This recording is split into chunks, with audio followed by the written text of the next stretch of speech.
2020, and we're going to continue working on this elf today. First, I need to do some housekeeping and share the stream on Facebook. All right. So please bear with me. One.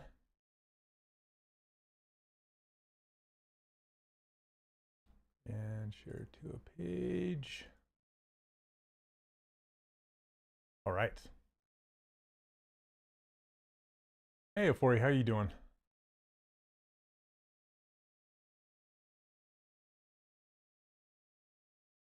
Okay. So, every time I stop and start a sculpt, I like to reevaluate and kind of look and see where I left off and where I need to go. So that's kind of what I'm doing in my brain right now. And yeah, I just kind of need to reevaluate some of the shapes here. Hello, hello. Welcome, welcome. I hope you all are having what am I trying to say? Having wonderful holidays. Had a good Christmas if you're in the US and celebrate that. Let's see. His head is quite dense, but that's okay.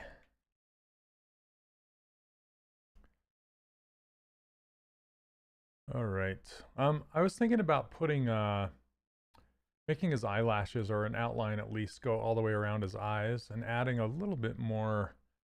You can kind of see a hint of a line right there, just for a lower eye bag or eyelid of some sort. So I'm just going to try some stuff. You are welcome, Afori. You are most welcome. Can't wait to see what you make in there.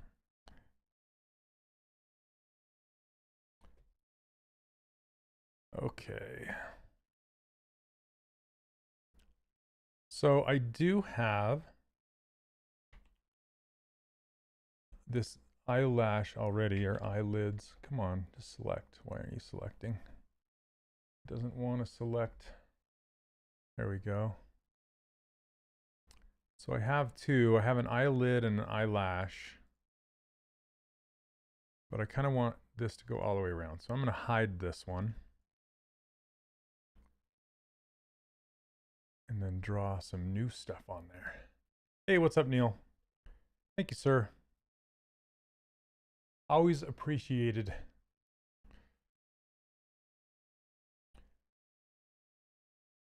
Okay, so let's try this.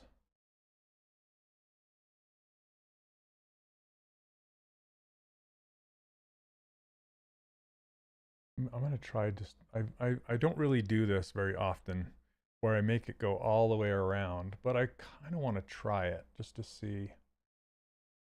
I'm going to make it thicker than it should be, and then I'll adjust it later. Yeah, okay. Need a smaller brush here.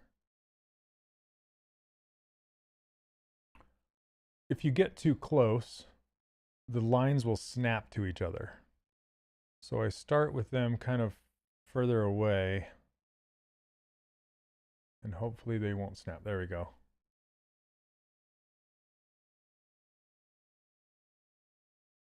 Okay. There we go.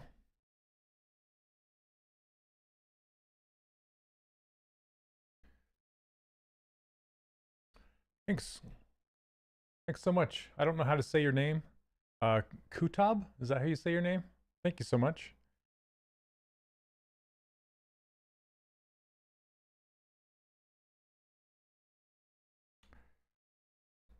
Okay, so I think that will work for now.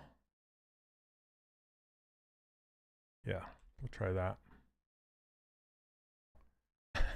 They almost look like glasses, right? And then I can separate them. This might not work, and I might do something different. Hey, what's up, Kev?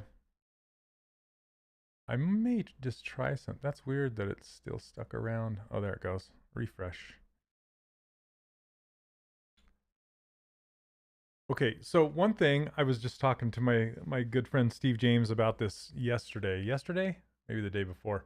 Um, that one of so I can't remember who said it. Somebody here on the live stream was like, if you can draw stuff and you can turn on the transparency button, and it will just attach itself to whatever is visible. So whatever subtool you're working on, and it will ignore whatever's transparent.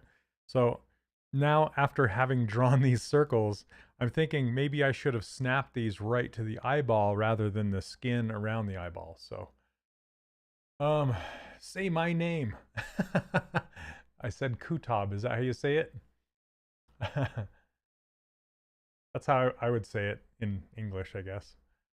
Um, Quick question. How would you go about making a female style eyelash? One have little lashes coming off using the dynamic thickness. Neil, you couldn't really do that with dynamic thickness. Um, I mean, you sort of could, but it would be difficult. With those, I will usually add thickness and then apply it, and then extrude some out from the face. You could turn it so it's sideways, and so the thickness is going down instead of forward, if that makes sense. And you could do it that way. So,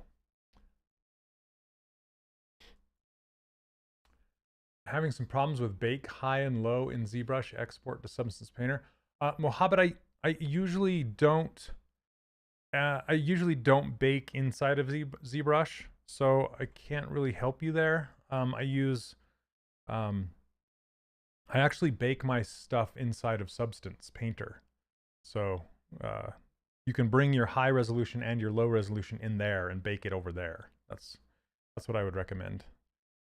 Okay, so anyway, so with that being said, let me see. Grab this color.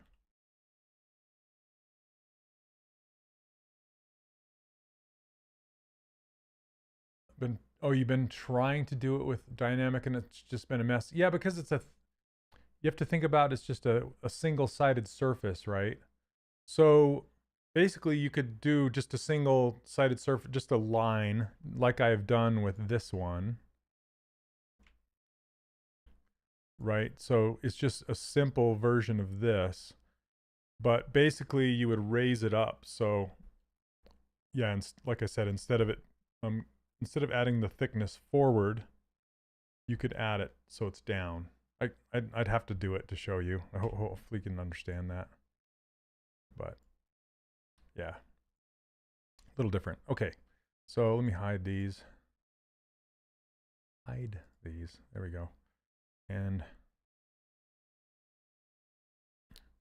okay, let's adjust the thickness on all of these. It's going to take a moment because I want it to kind of go from thick to thin.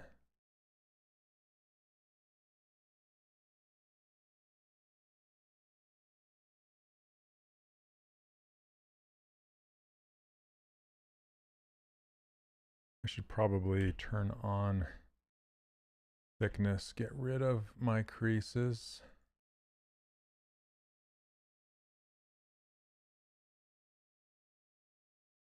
Okay. Then I can go back and forth and kind of check and see, make sure it's looking okay. I want it to get quite thin down here.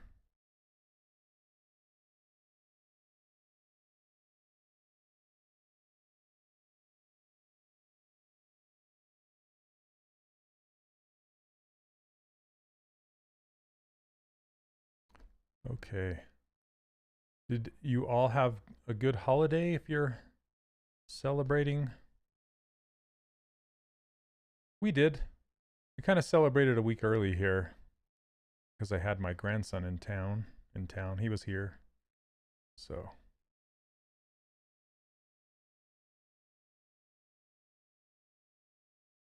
and he's kind of the youngest right now and still into that whole thing. So we kind of celebrated both, but it was good. It was fun.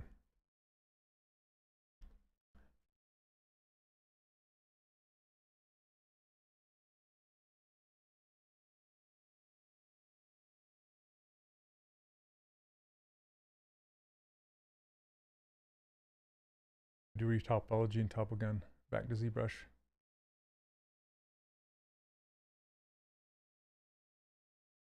Oh, do UV masters in yeah, UV master is good in ZBrush. And it doesn't really matter where you do your UVs and retopology. It's interesting how it's like twisting as it's going around because it's just a single-sided mesh. So let me look at it without anything else in the way.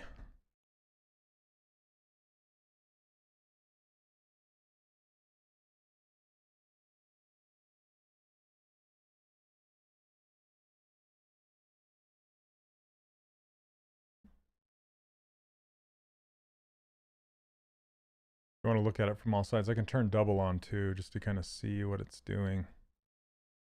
Hey, what's up, Guz? How you doing, man? Yeah, I need to practice that more too. I haven't really done it too much.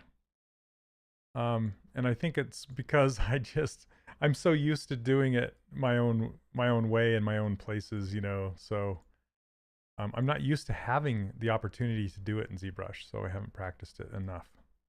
But how are you, Guz? So if you guys don't know, Guz is a superhero. He makes amazing, amazing art with ZBrush. So if you don't know who he is, go follow his stuff. Check him out. He's awesome. Thanks for swinging by, Guz. Hope you're doing well. I don't know about this. I'm trying to decide if I like that or not. I think I want them thinner. Maybe if I just make the thickness thinner. Hey, Cinna. I'm doing well, thanks. Let's see. Maybe a little thinner that way.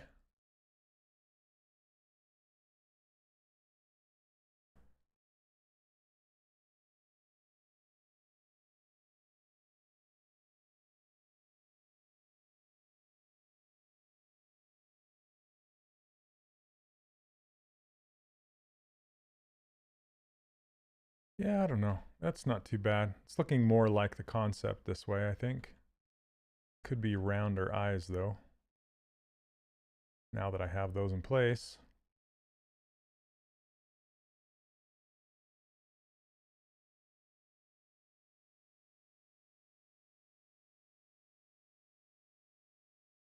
Yeah, let's push those up in there. It's very tricky to manipulate these little lines like this. And then go back and forth. Oh, thanks, sir.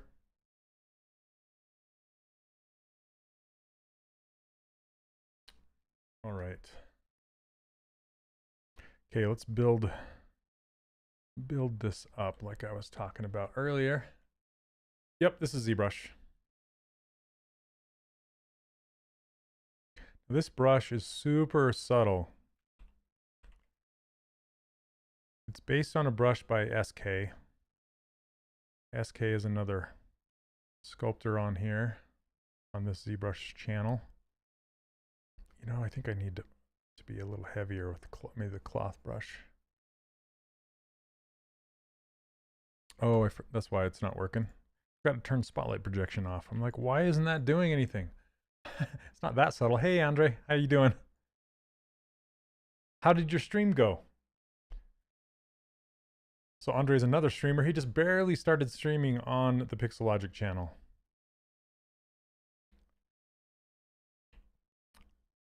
Okay, let's try that again. See if it'll actually work this time. There we go. All right. I just want a slow, subtle build up. Went great. Awesome. Well, I'm glad you're streaming, friend. You're nervous? Oh, yeah. I still get nervous. You know, I don't even realize it until I'm done and I'm sweating. You know, I'm just like, oh, man.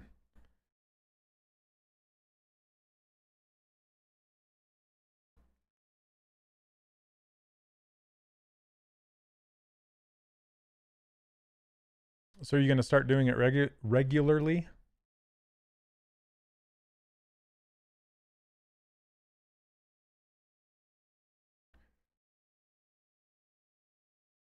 My only suggestion is a little better lighting so we can see your gorgeous mug. There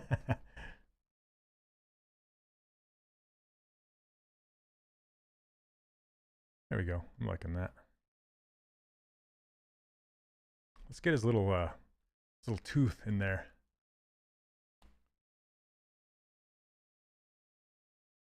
Have you experienced Lightbox not loading? Are you talking about when you push comma like this, not loading?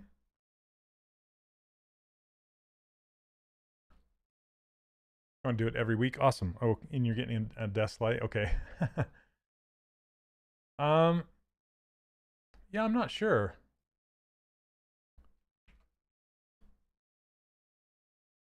That's weird if that's not working.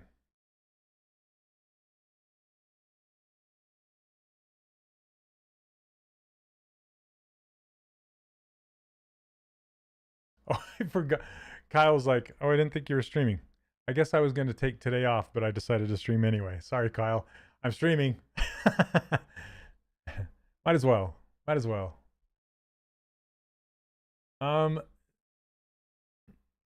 For you, I'm not sure why that wouldn't load. Yeah, if there's nothing here, yeah, that's super strange. I would reach out to support at pixologic.com and ask them, or reinstall it maybe, but I'm not sure why that wouldn't show up. Okay, let's see, what was I gonna do? Oh, let's get his tooth in there since he only has one.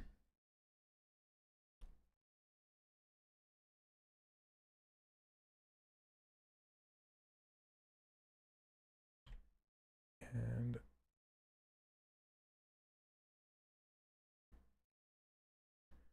make it this color.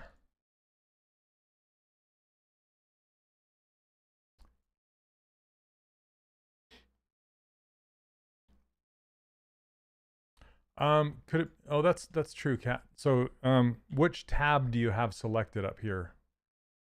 Try doing project right here, or tool. It should load up like this. But if you're on an unpopulated tab, that could be the reason. But make sure you're on project. You should have projects in here by default. You wouldn't have this ruler one in here. That's the one, unless you have installed it. Yeah, it's a good call, Kat. Thanks for the suggestion. Yep, that is Guz. Uh-huh. And if you would like this ruler project, you can always get it on my webpage, 3dcharacterworkshop.com. I give that away for free. But Euphoria, I know you have that one, so it should be showing up.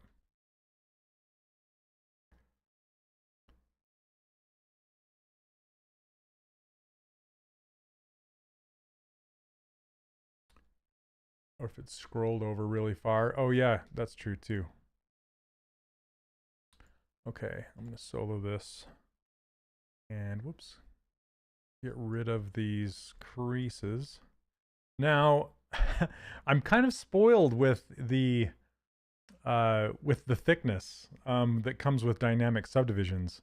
So even though this is a cube and I want to keep it as a cube and I can insert edges and things like that, what I'm going to do instead, though, is I'm going to get rid of everything and keep it a single-sided surface. Oh, that worked? Okay, sweet. So I'm just going to hide all the stuff back there. Then uncrease everything. Now, this is super cool. The dynamic subdivision thickness modifier, I don't know if you'd call it a modifier, but the thickness option. So if it will support, or it will recognize support loops. So support loops are like a traditional, oh, hey Glenn, how you doing, man? The gang's all here. That's awesome. Finally got to watch you before 2020 gives out. Awesome.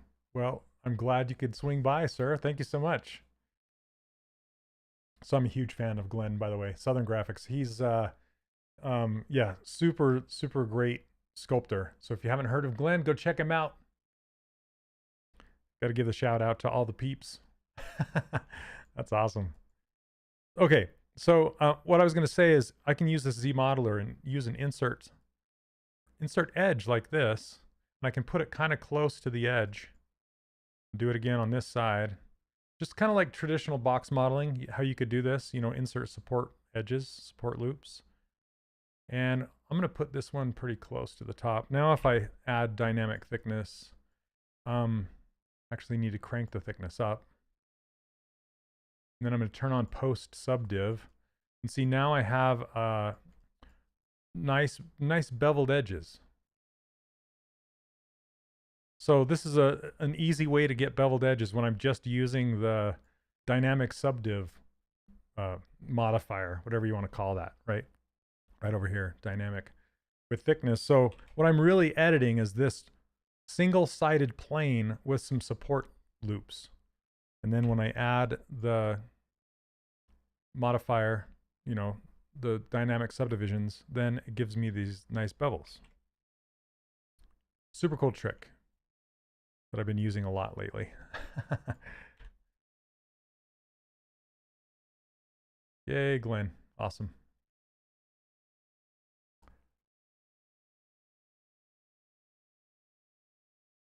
All right, let's put that tooth back towards the mouth a little bit more. Yes, thank you, Neil. Neil's my streaming bot, but he's actually a real person. I'm lucky. Thanks, Neil. All right. I'll curve these eyebrows a little bit.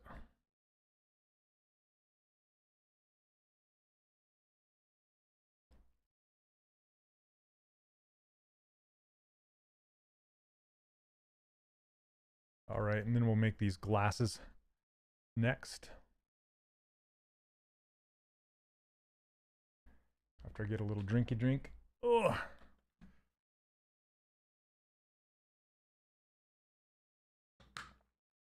All right.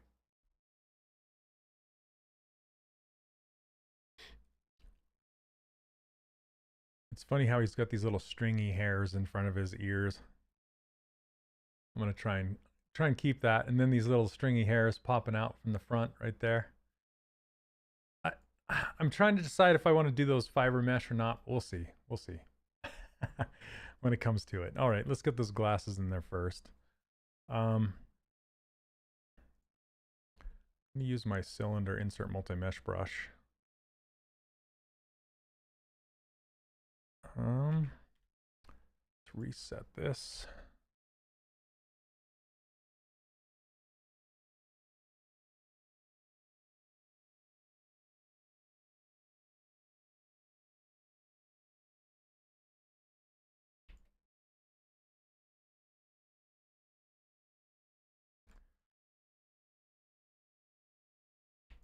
Okay.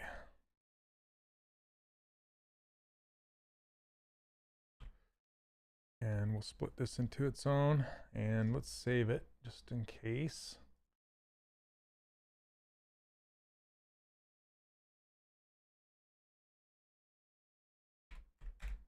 There we go.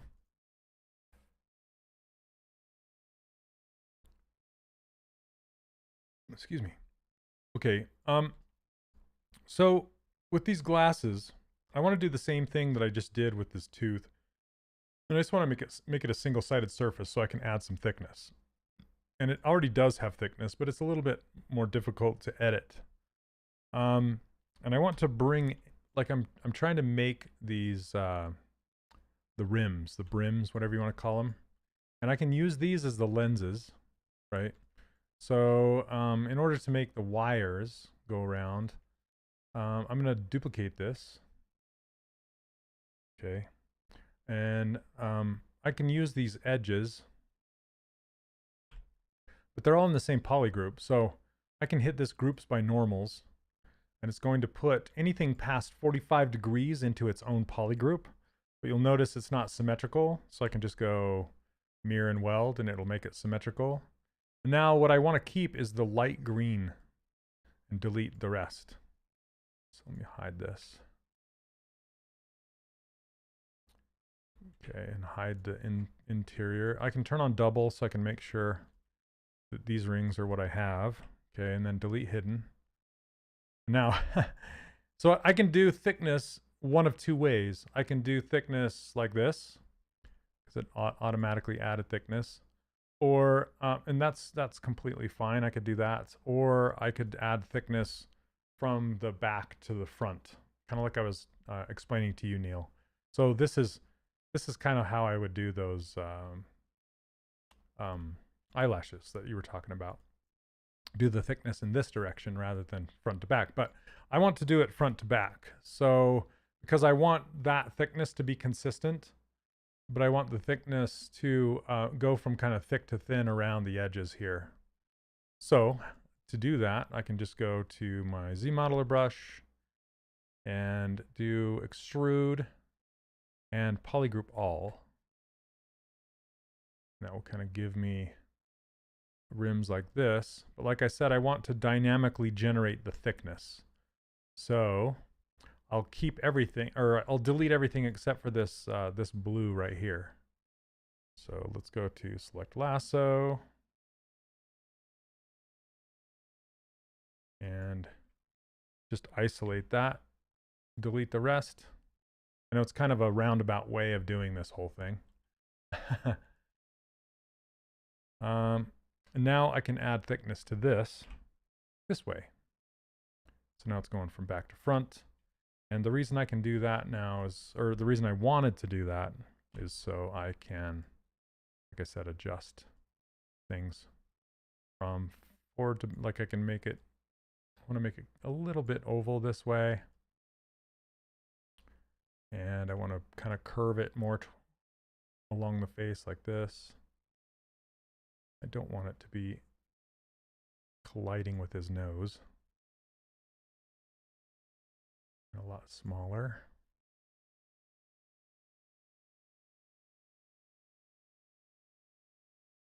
Maybe push him back a little bit. So because I do want to make the metal that goes up and over his nose. Kenny, that is the truth, sir. It's all about roundabout ways of doing things. Okay, let's get a color on it.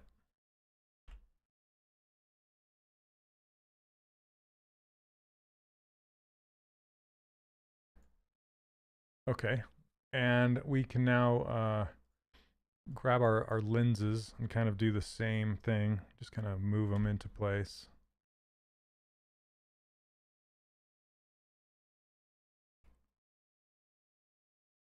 Maybe not so thick.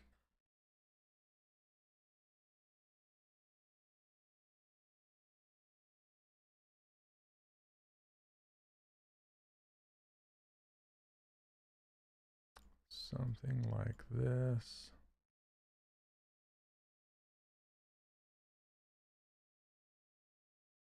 Oh, you just want to see me figure out the curl of that beard? Now, yeah, I was thinking about that too, and I'll either draw it already curled that way, or I can use that bend deformer and try it that way as well. But we'll see. I'm not sure yet. Okay, I'm going to fill this. Where am I going? And then we can do that gradient. It's kind of a, is that a yellow? No, there we go. Okay. Just kind of fill that in like that.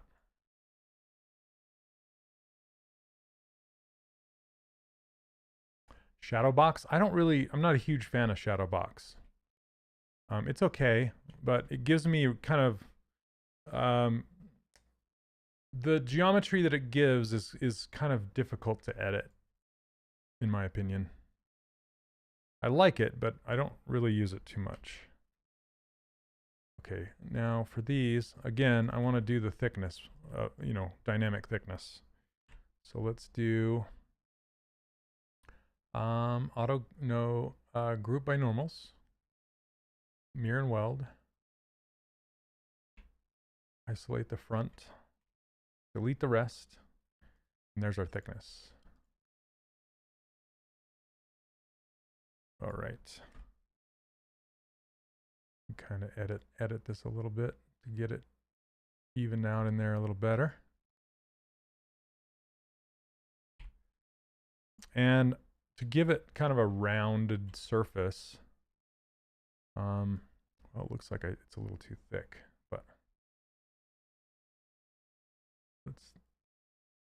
this is why I love this thickness slider, because I can adjust it on the fly. Anyway, I'm just like lightly inflating the surface, so if we render this out, it will catch the light better.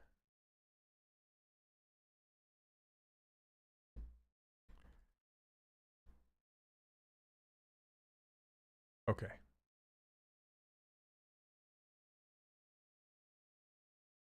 think I want to move them back even more. Now, since these are, I want to move them together, I can turn on this transpose all selected subtools and clear everything so it's this kind of transparent looking. Then you can hold down Control plus Shift and add pieces to your selection. So I just added the rims and the lenses. Now I can pull them both back in space together. Hey from Brazil, hello, welcome. Maybe not that far back, because it's kind of going into the skin. I don't really want that, so I might just leave them where they are. I think that'll work, because otherwise I'd have to raise it up and then pull it back. It's just getting, I don't want to adjust the skin to compensate.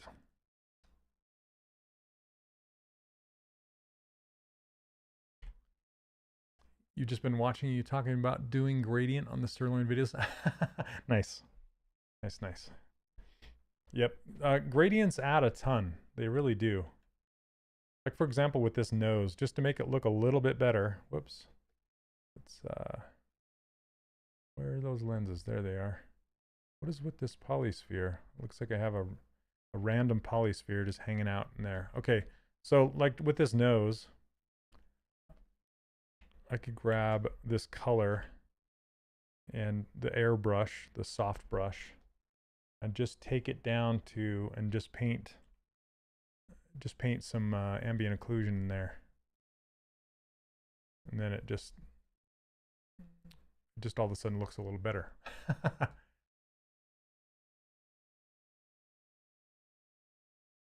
So this is not Blender, this is ZBrush.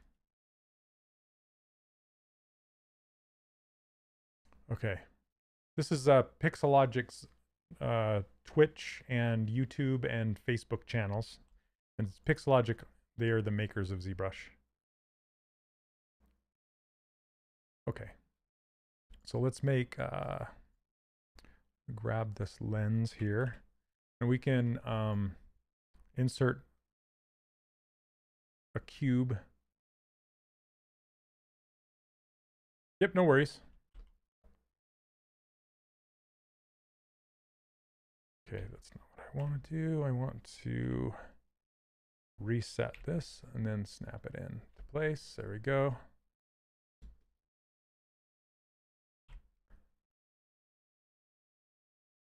And we'll split this.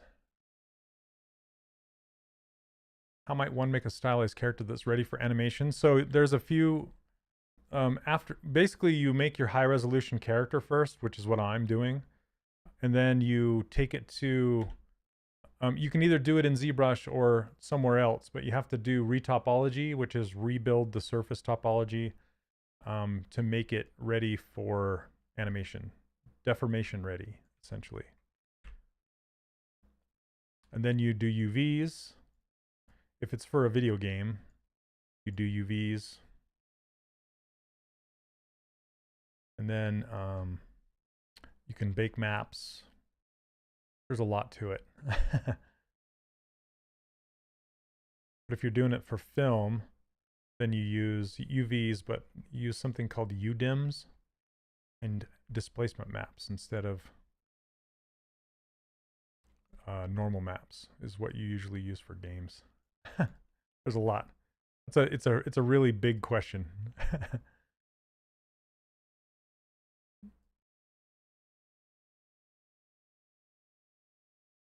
Okay.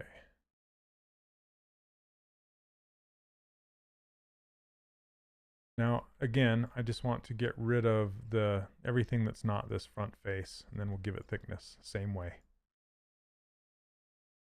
That way I can easily adjust the thickness.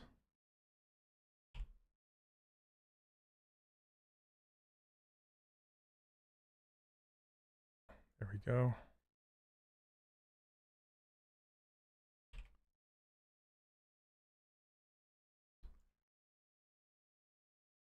Okay, and again, it will use some support edges, so I can put in a loop there. And I'm going to bend this down just to make that earpiece.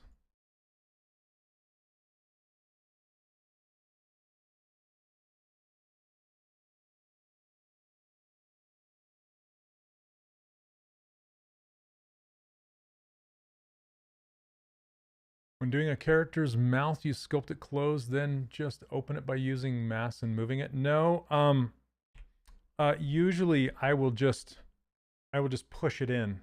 Like as I'm sculpting, I'll push it in and then I'll close the mouth. That's kind of my regular workflow these days. If you want to watch me actually do it, you can watch last week's episode on Pixologic's YouTube channel, and you can see how I did it.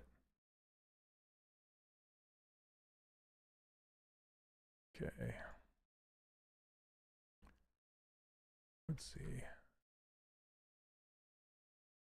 Just putting some support loops in here.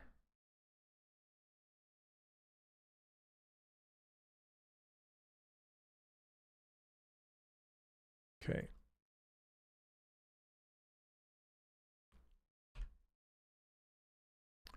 You plan on finishing this character or leaving it as a bust? Usually I leave it, for these live streams, I do just busts, and I save the full characters for my course.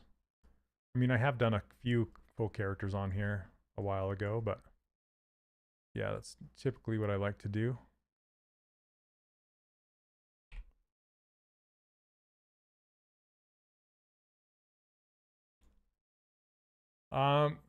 Have you switched over entirely to Gizmo 3D, or do you still use the transpose line? The only time I really use the transpose line anymore is when I'm bending a line. But other than that, I use the Gizmo 3D.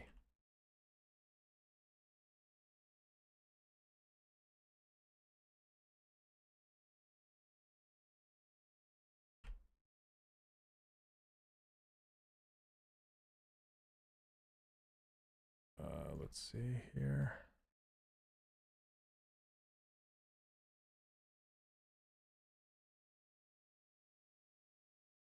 Yeah, it's just so much easier for me to use than the transpose line. I take that back. I do use the transpose line for posing sometimes as well, because it kind of looks and acts more like a temporary bone to pose with. So I like using it for posing as well. Okay, that's a little too much.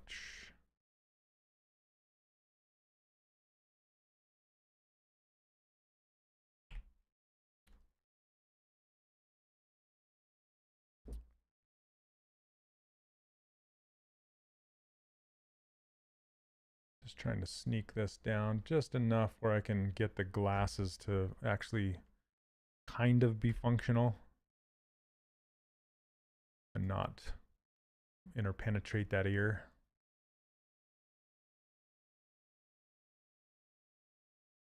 There we go. I think that works.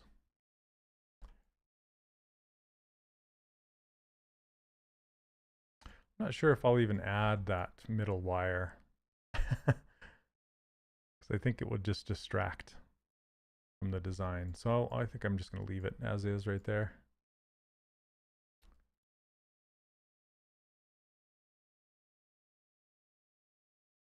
All right.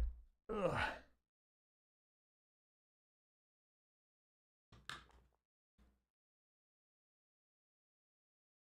Okay, let's add some, or the band to the hat. We can do that. How I usually do that is just duplicate what's there and delete whatever's not the band. So looks like it goes up about this far right here. So I can use the slide and do edge loop complete and just slide it down to where I think that hat band should live. Maybe about that thick. And then delete the rest.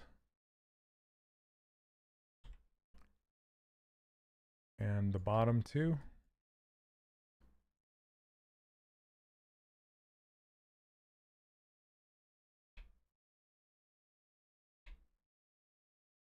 I actually like saying that.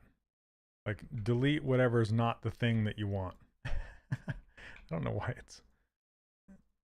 Okay, there we go. Weird. I was getting weird display issues. There we go. Okay, so now we have this hat band. It looks like it's kind of peeking through down here. And then we can just do what we've always done and add thickness. Turn off post subdiv. And add in some support edges. First I want to raise this front up because it's sticking down below the brim of the hat. So insert. Let's put an edge up there and one down here. And it'll give me a much better, a nice beveled edge. I'll grab this color and fill it like that.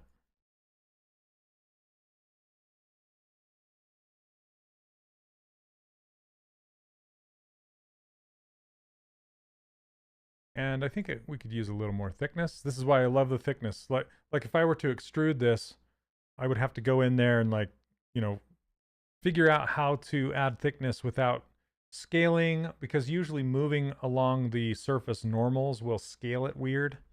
And being able to just adjust the thickness is so much more powerful. Mo better. There we go.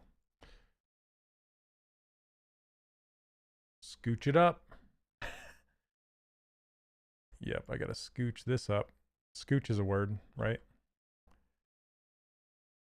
There we go. All right. So now we can just kind of fake do some gradient. I love how the gradients are, I mean, it's in shadow, right? But it also looks kind of like a black velvet with green highlights or something like that, which I like a lot. So grab the brim of this hat. Let me see. Make sure we're showing it. Yep, scooch on up. All right. So we can grab this dark green brown somewhere. Now you can hold C, the letter C, down on your keyboard and just kind of hover. Whoops, didn't mean to do that. As long as your ring is showing, okay. If your ring is not showing and you hit C, you're just going to grab the color from the back canvas right here. So you got to make sure that you push Z or Z on your keyboard and make sure this ring is showing. Then you can just hover with the letter C over your image. You can see the colors changing. I'm not clicking anything, I'm just hovering. And so I'm looking for kind of a dark green, brownish. There we go. Maybe that, right? Oh, I had it. There's so many colors in here you don't realize until you try and color pick out of there. Okay, so I'm just trying stuff out. So with this on, And since this is a single-sided surface, it's going to color both sides of this brim.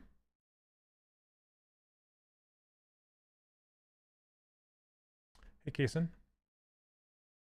Welcome to the stream.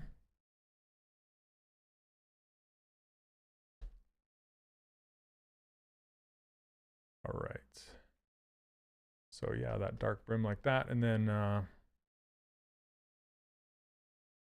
just kind of go up the sides of this, kind of like the drawing is. Just add a bit of gradation.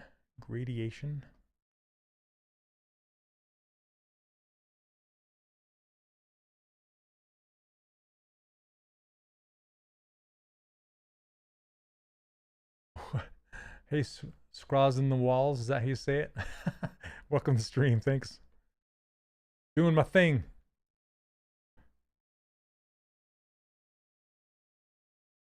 Am I listening to any music today? I am. I've been kind of on an old 80s. Well, I'm always on an old 80s.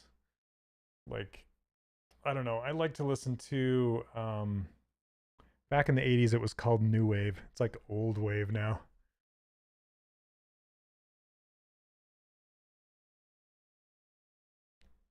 So it's just like, I don't know, like Depeche Mode and Erasure and, you know, all those bands of the 80s that I loved as a kid. All right. So I'm going to do the same thing to this band. Oh, you have been listening to the Midnight? Not nice. So the Midnight is like new old music. It's like they call it synth wave, which is a lot like 80s synth. But it's kind of newer. I like it a lot. And the Midnight's a really good example of it. So I just want to continue that shading down into this hat band. It's a little brownish. That's okay.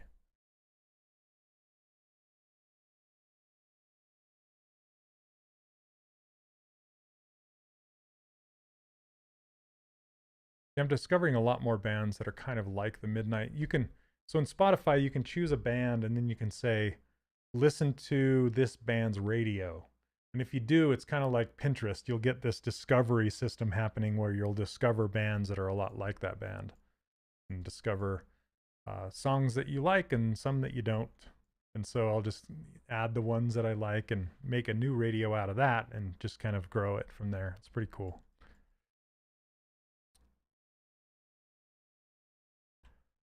Okay, and with this tooth, I want to add just a little bit of this yellow shadow to it. Hey, Andrew. Is this a new version of ZBrush? Yep, this is 2021. I think they've came out with a newer update than the one I have right now, but this is pretty new.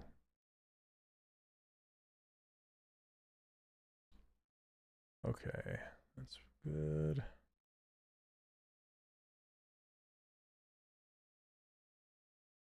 His ears are feeling a bit big now that I have his glasses and everything in place.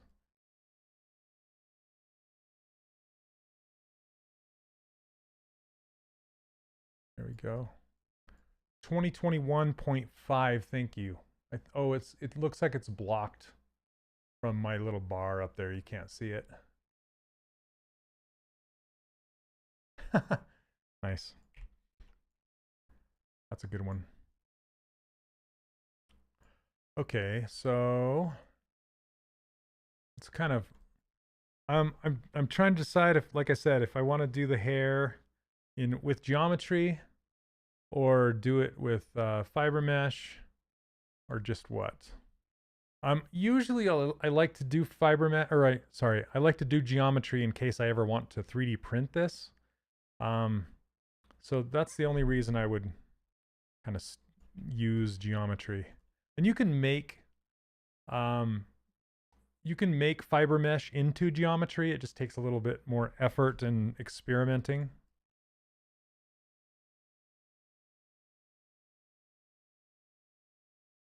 So, okay, I came in a little bit Is the soft brush part of the newest? I think you're trying to say newest version, or is it a brush available for purchase? These down here are my brushes. Not all of them, but most of them. The ones that look like this. These are brushes that I've made, and this one and this one. And you can get all those for free over, yeah, thanks Neil, on 3dcharacterworkshop.com. I give them away for free.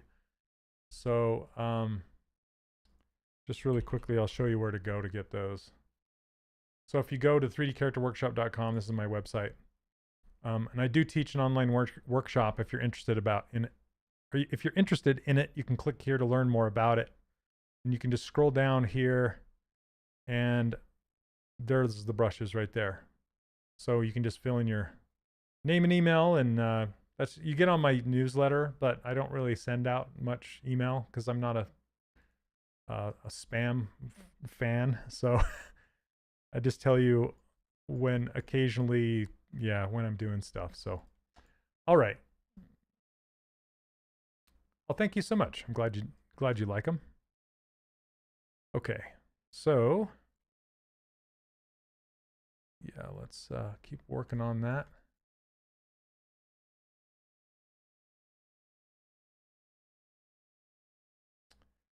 Okay, what do I want to do with this hair? You know what? Let's play around with some fiber mesh. We have time. We can do it.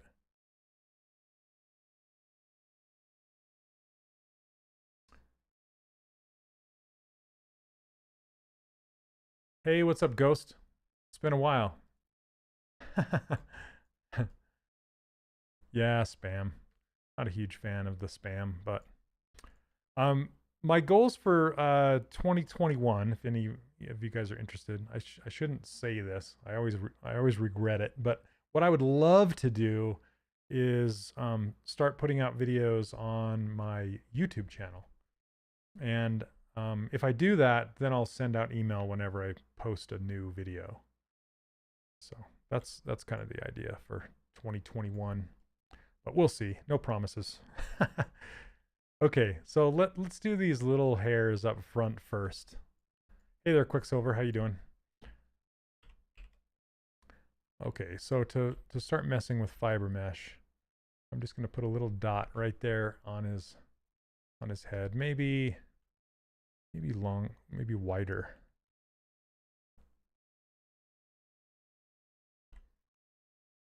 Maybe like this.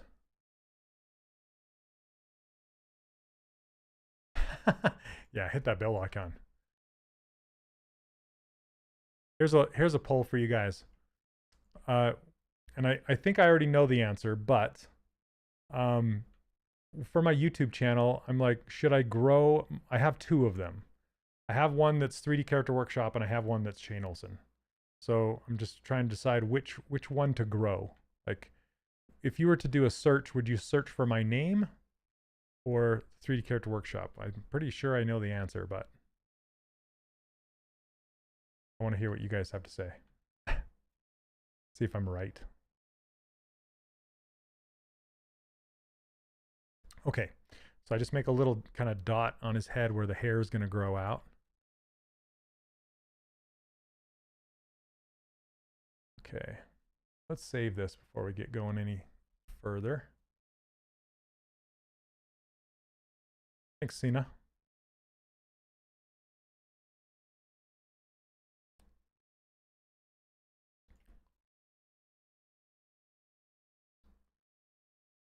Okay, so far I'm not wrong. Okay, that's good. That's good. Okay, let's do search both. Okay. Let's see, fiber mesh, where are you?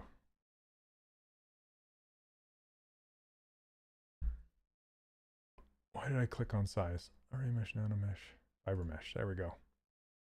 Okay, now with fiber mesh, thanks, Quicksilver.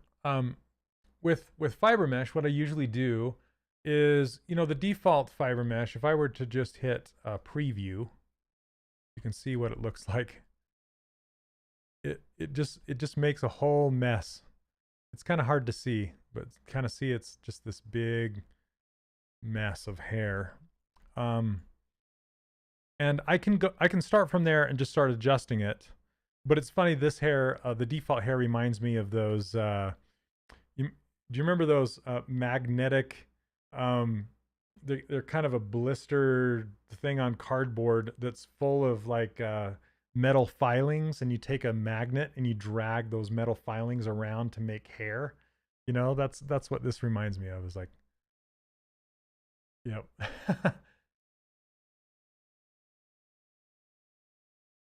I see more images with the 3D Character Workshop branding, considering your signature is in the logo, and then search for me. Okay, interesting. The bald dude. Thanks. Okay. Let's see. But what I like to do is go to fiber meshes up here, fibers. There's a whole bunch of preset ones. And so there's more to start from if you can find one that's kind of closer to what I'm looking for. So let me drag this down. Even if they're different colors, I ignore the color because the color is easy to change. I just look for the shape. So these are a little wavy. He looks like an emo kid. Look at that. Oh, this is curly. Got to read it too. I wonder if I can change gravity on this, but I think the gravity will come with it.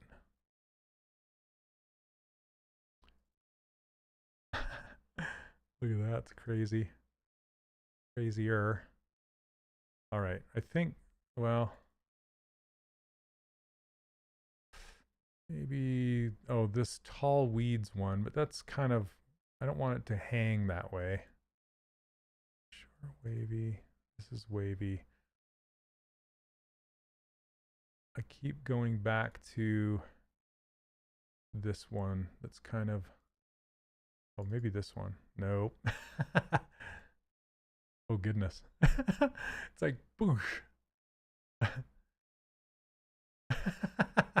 The toy was it, what are you talking about? The toy? No, I really don't take offense.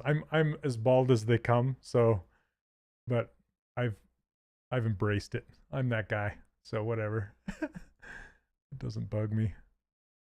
All right. So I think I'm going to, where's that longer one? This one. I think I'll start.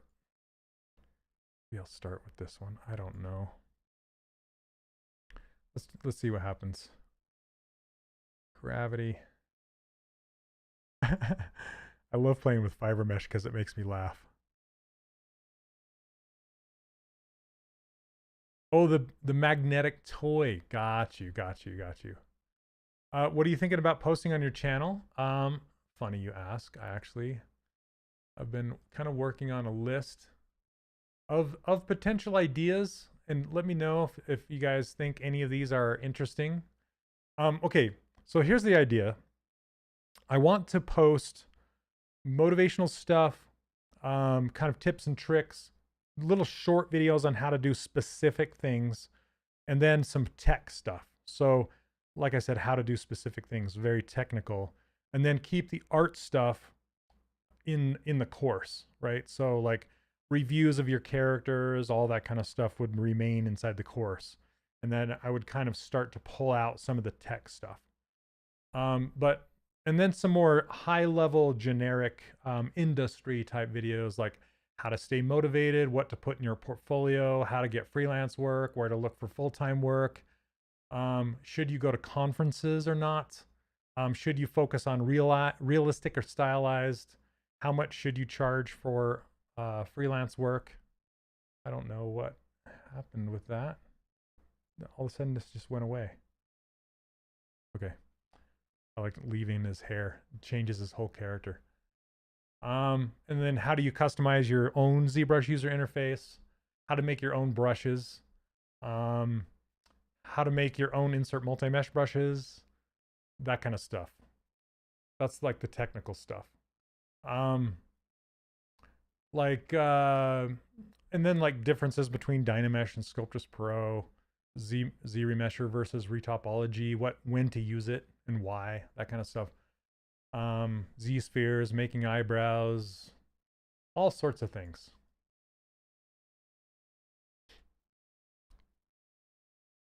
All right. Yeah. Okay. Sweet. Sweet. Sweet. So those are kind of my rough high level ideas.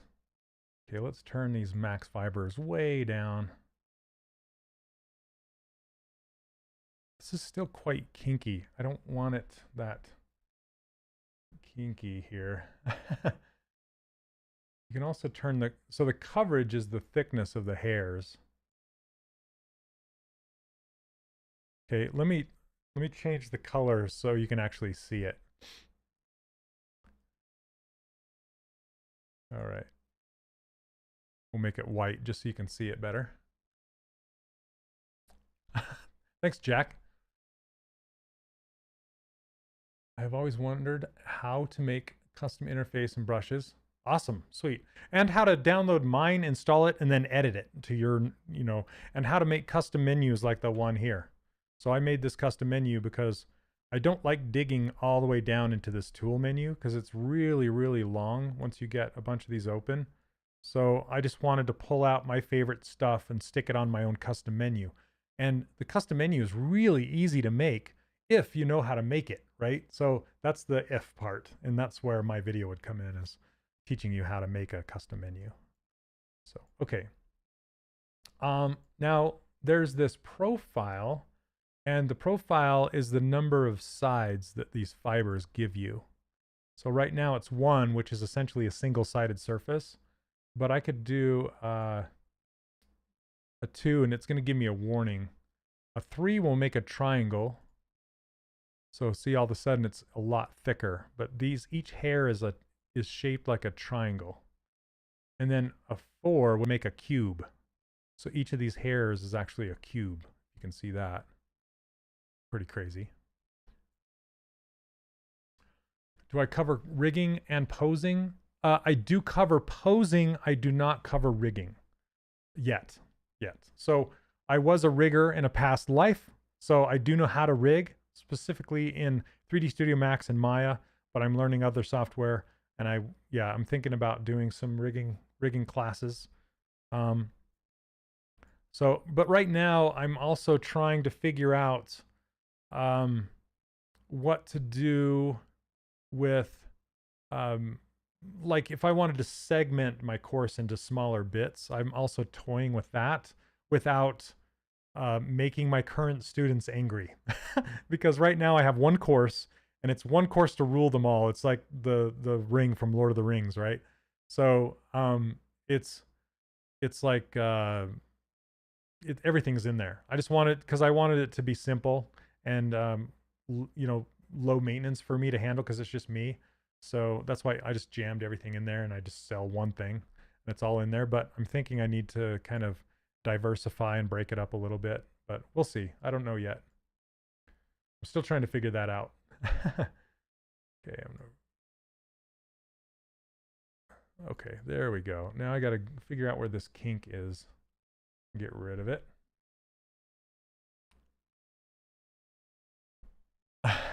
All right, Neil, shush it. I'm on that.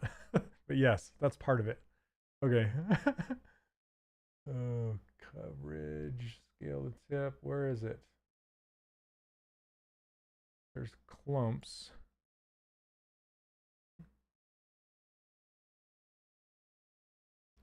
Rigging, yeah, rigging can be annoying for sure.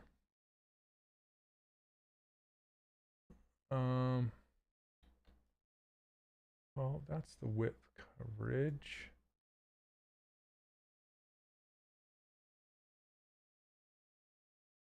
Scale tip radius. I'm just trying to figure out where that, oh, it's revolve. Okay. I don't want revolving. There we go.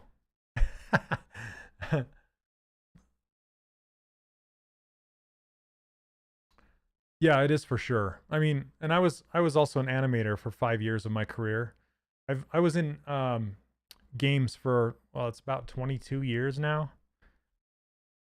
And I did rigging for about an equivalent of a year's of it. Yeah, I'm not a huge fan of rigging, but I can do it. Okay, let me lessen the max fibers. I don't want that many.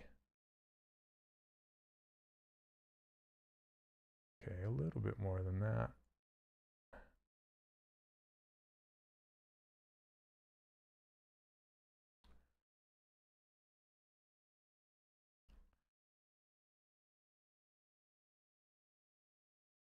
Okay, and now let's do, I want to scale the root.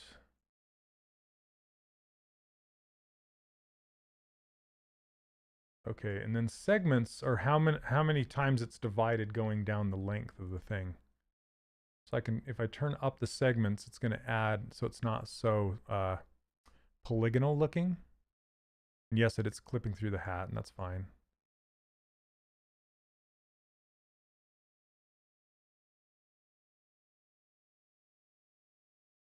I thought it was clumping together.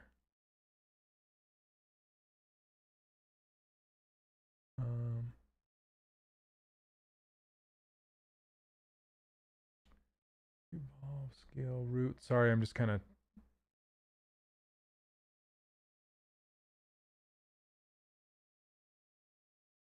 concentrating a little bit.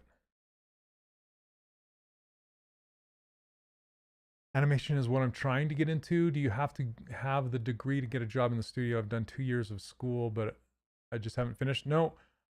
In character arts and character animation and rigging, all you need to do is show the studio that you can do the work that they need you to do. So portfolio is king in that instance. Degrees matter less. Degrees will help you network with other people. You know, if you're in schools like that and you're talking to other people. But yeah, it's not necessary. A degree isn't really necessary. It's you just have to have a really good portfolio to say, yep, I can animate. See? Okay, let's see.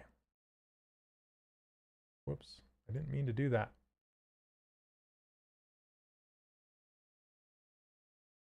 Gravity profile. Interesting. Okay. So I think if I bring this up, there we go. So fibers are really tunable if you know what you're kind of doing, which I don't. I want to kind of gather them together. That's what I'm looking to do now. I thought clumping would do it, but it's not really doing anything. So segments, preview settings, export.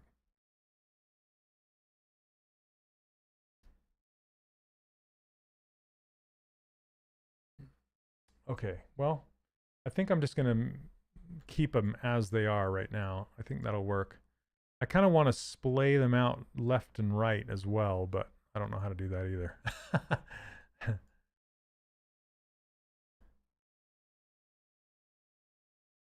So let me see if I can figure out the slider that makes them wider. That rhymed. The slider that makes them wider. And I can also turn the length down just a bit. There we go. Okay. Surface area coverage variations. No. Scale, scale, scale. Let's see. I want to get into 3D printing sometime this coming year, and I was wondering what 3D printer I should buy. Do you have any recommendations? I do. Here, hold on a second. I'll show you.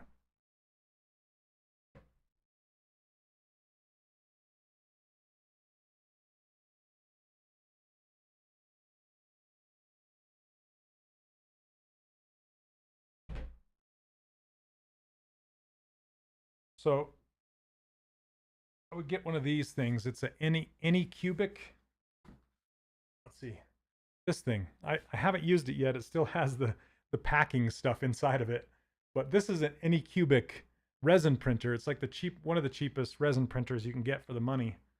And it's It's called a photon. They have several different versions of it, but um, so for a beginner just getting into it, I would I would bypass the extrusion printers. That's the one where it heats up the tip and pushes plastic through the hot tip to do it that way.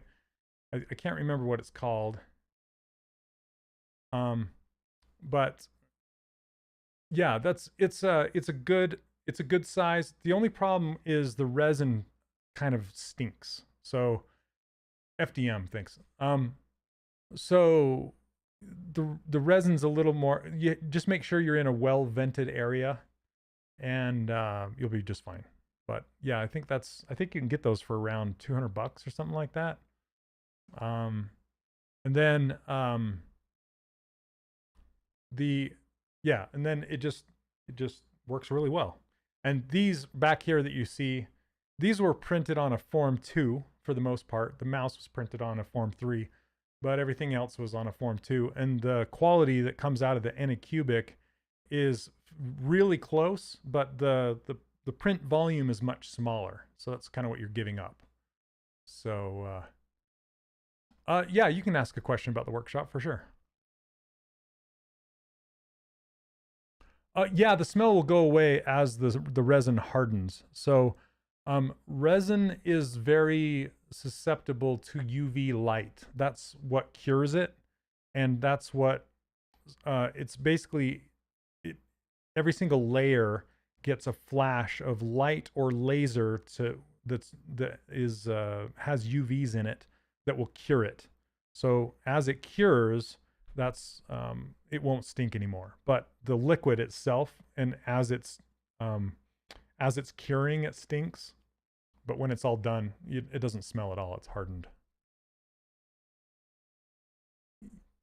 Oh yeah, there's wash and cure as well. I have the wash and cure for the Form 2.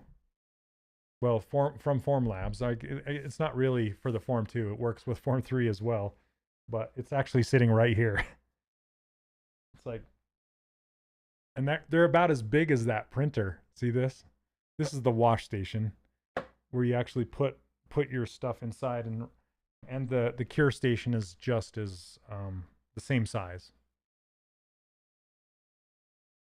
Notice you mentioned KeyShot and such for rendering, but could someone use Blender for rendering the model if they don't have the money for? Yes, absolutely.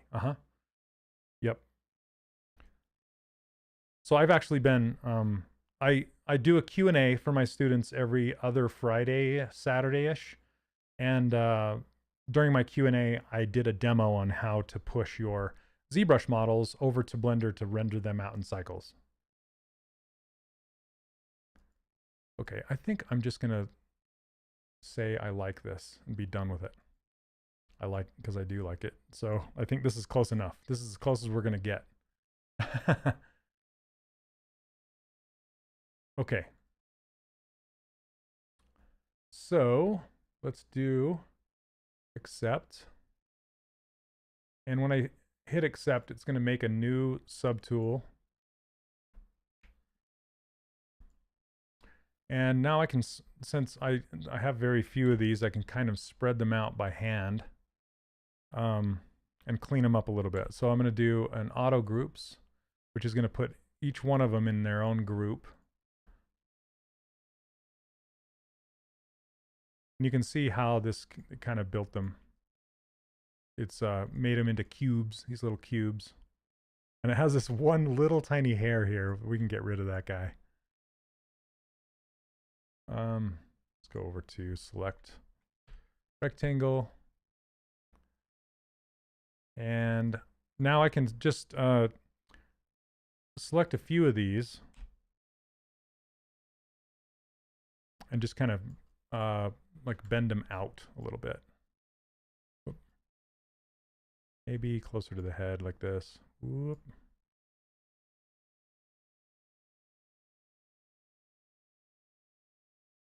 Sorry, sometimes things like hair, they just take a long time to do. They're not as fast and as glamorous as some of the other things.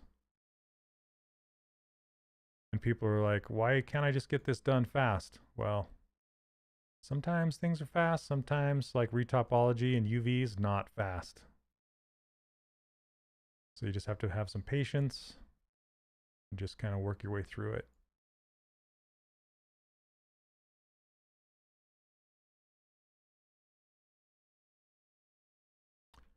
Okay, let's see, maybe this yellow one.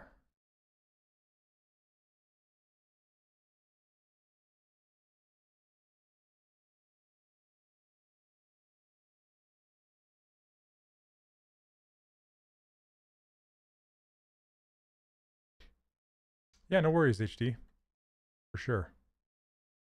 Anycubic photon is what it's called. Or if you can afford it, my favorite printer by far is the Form 2 or Form 3. Form 2, Form 3.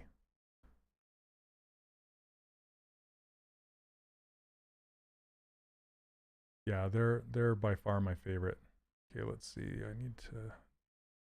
This one's crossing over weird.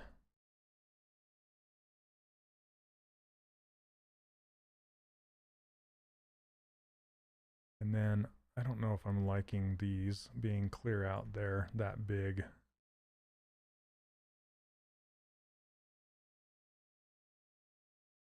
It's a little better.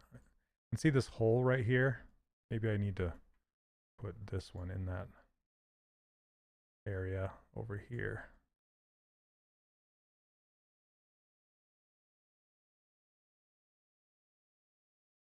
Something like that.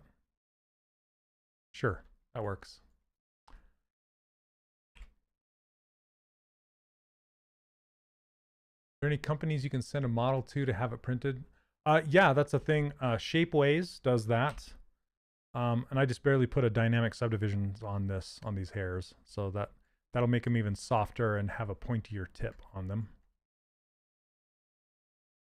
Now this will not 3D print well, just so you know. They're too small. But I have 3D printed some fibers that aren't too much larger than this for my mouse. I can show you guys that if you want to see it. What characters did you make during the time you worked on Disney Infinity? A whole bunch of them. So I don't know if I can really go through the list of them, but some examples are like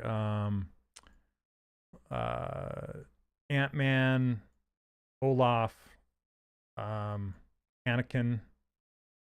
Let's see. I need to look at them. Ahsoka, Spider-Man, Venom, Mickey Mouse, Joy, Aladdin, Syndrome. Yeah, a whole bunch of them. Yep. On my art station, there's a bunch. I need to put more of them. Boba Fett.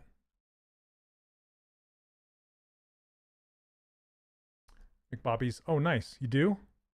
Does that work pretty well for you? You said it. You said they're pretty good, huh?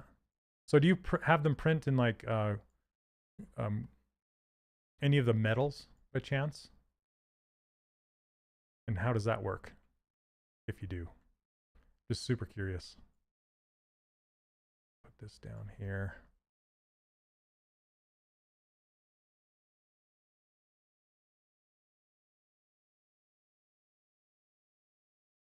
Yeah, awesome. That's super cool. So do you do mostly rings or necklaces or everything, or sorry, I'm super curious. That's really interesting to me. Because there's a guy, his name is Thomas, that's a streamer on here, and he does jewelry as well. I was always just curious. Well, thanks. I actually have a big version of Boba Fett right there. Right there.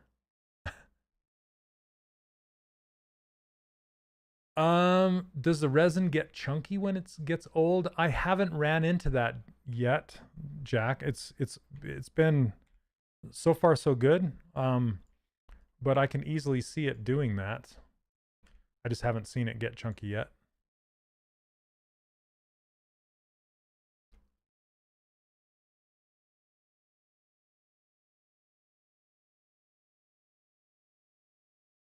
There we go. Let's try that for now. It's pretty spiky hair.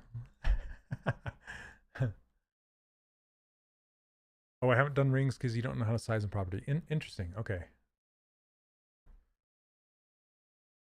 Okay, I'm going to do this move elastic because it's very squishy. So with hair, I like to use move elastic because it has a larger fall off and it's, like I said, it's squishy. Also, snake hook brush works pretty good for hair as well. I don't really use many of the grooming brushes because usually I'm just editing a few hairs like this at a time.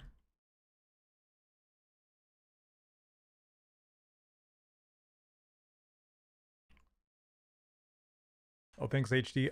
I don't know where to find them anymore. I actually saw some listed on Facebook. But yeah, they're becoming more and more rare, harder to find. I don't know where to go.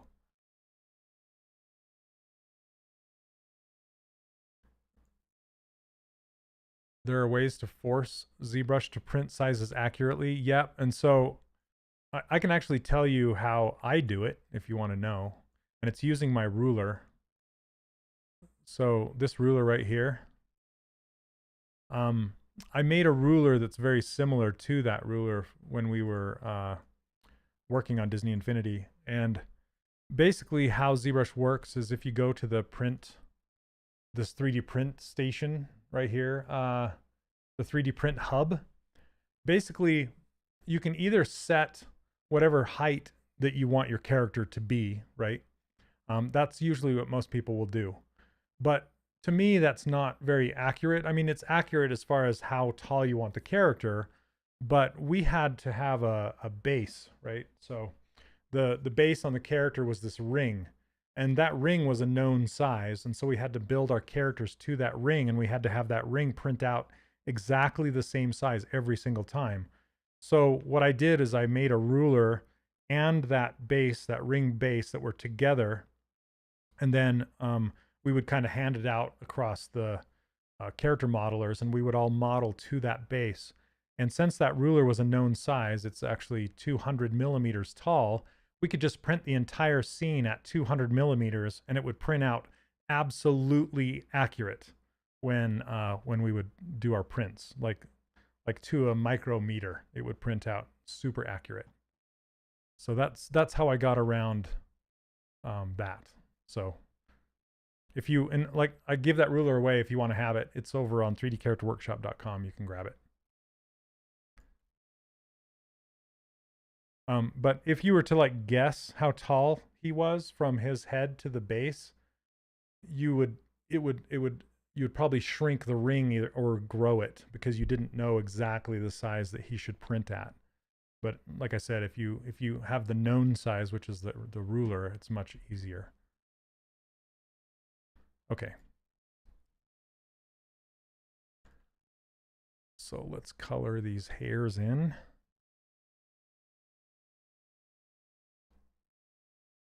No, not the hat. Hairs. There we go. That's pretty funny. I like those.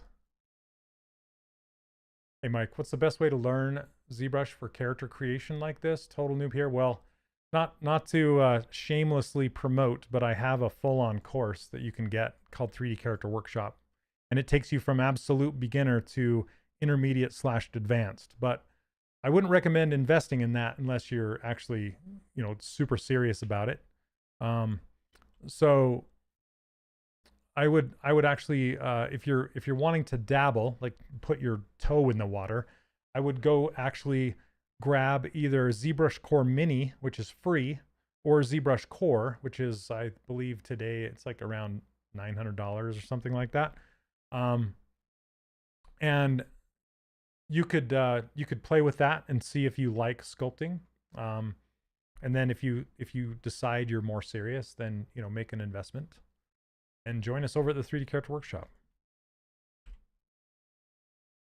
Okay, so now that I have this hair, let's do some more. So you want to clear that mask.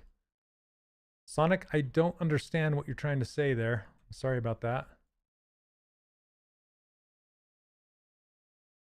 Is learning traditional sculpting a prerequisite, or can you be successful? Sorry, I'm not a traditional sculptor at all, but I have students that are.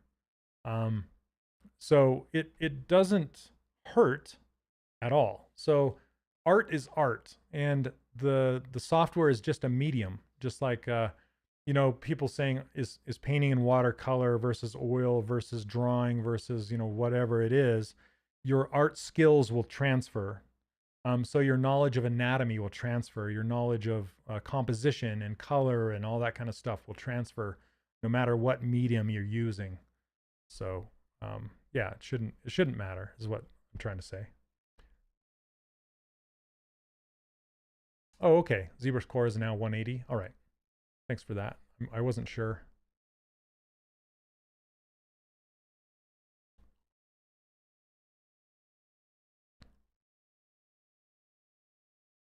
Okay, so I'm just going to paint where that hair is coming out right there.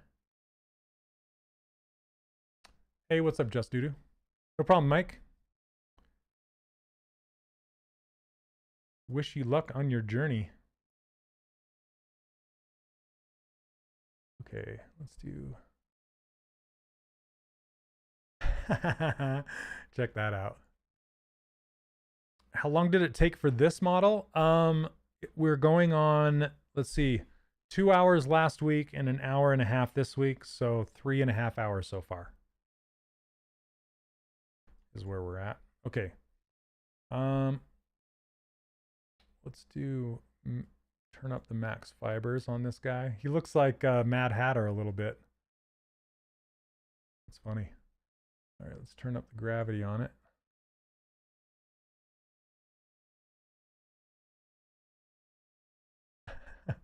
That's almost where I want it.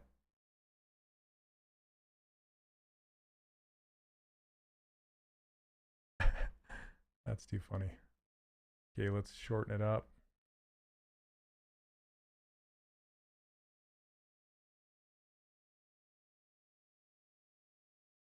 Let's turn on transparency so we can kind of see where it is underneath there.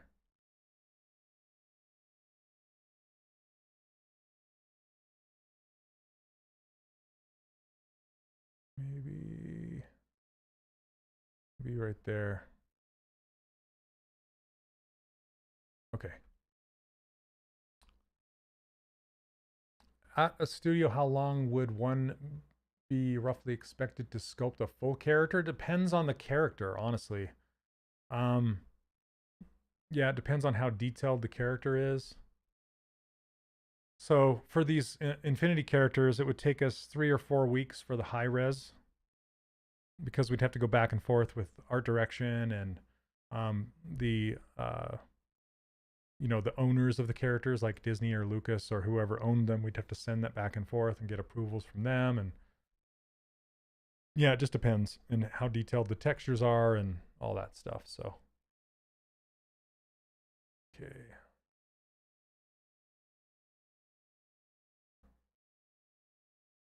Maybe something like that. That's not bad. Like how it's kind of curling out like that. It's funny. I know on this one there it's supposed to be coming out from underneath the hat, but here I kind of have it coming out like right at the hat. So I'm trying to decide if I care, if I want it to come out underneath the hat or not. But I think this is kind of funny. Like it's growing out of the side of his head like that.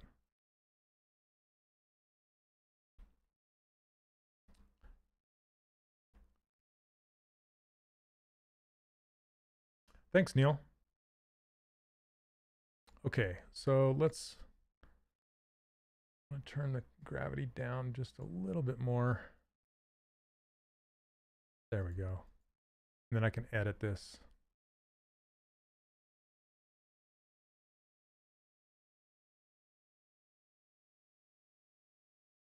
I think this will make it go out. So this is the gravity profile.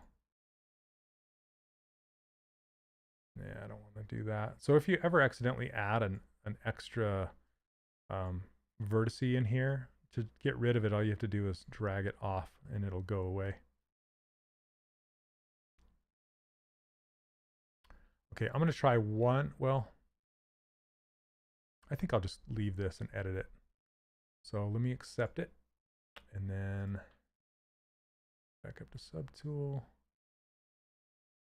Here's our new fibers. And then we can edit these.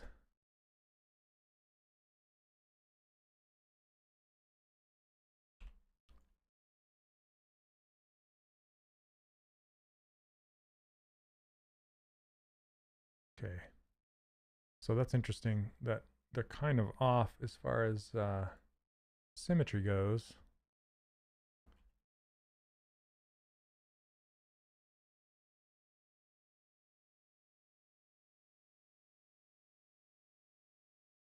Oops.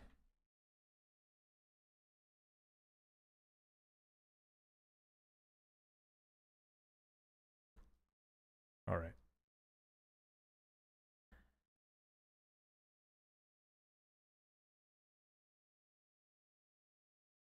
I can just kind of push this down onto the head a little bit more.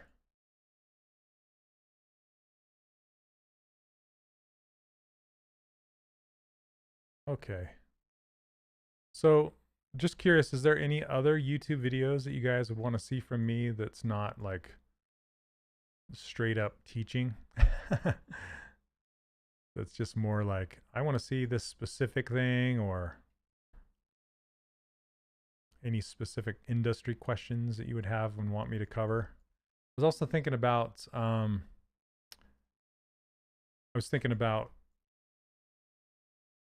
doing some industry pro interviews. Hey Sonic, this is the Pixologic Twitch stream or YouTube channel. That's why. So Pixologic is the owners of ZBrush. They created ZBrush, and this is their channel.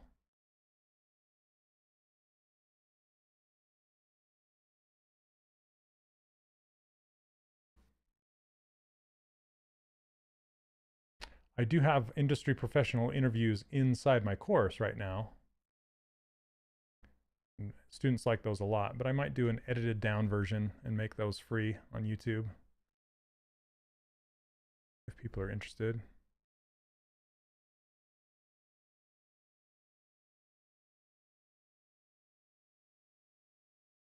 What sort of work should a junior sculptor expect during their first year? Would you get to work on characters or mostly props, or just retopologizing or retopology and UVing? So it depends on the studio, and it depends on how much work they have and what they need you to do versus like how much they need to train you on doing certain things. But you probably aren't going to get to work on like the frontmost character, maybe some crowd characters and things like that. It just depends. Yeah, HD, there's some really good ones in there. One of my favorites is probably the one with Paul Deasy. That one's really good. The one with Tyler Bullier, they're all really good.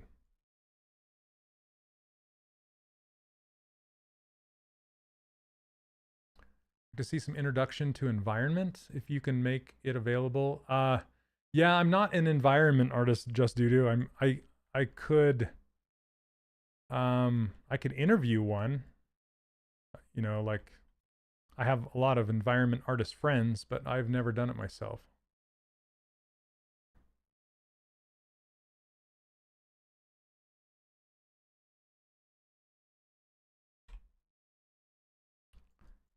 Okay. This isn't as thick as I'd like it to be, but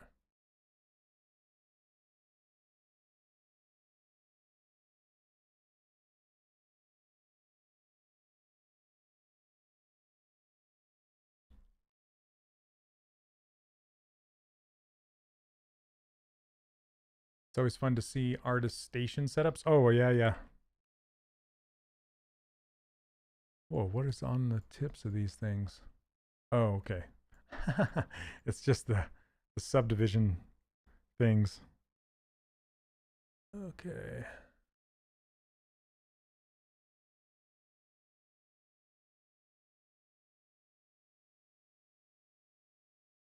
In bend curve, is there a way to get a custom axis? Just choosing X, Y, or Z doesn't line up right.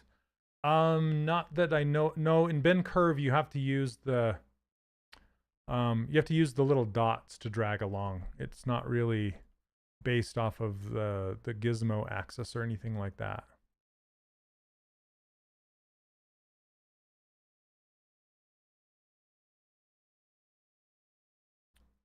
Let's bring this out. I'm just going to tune each of these.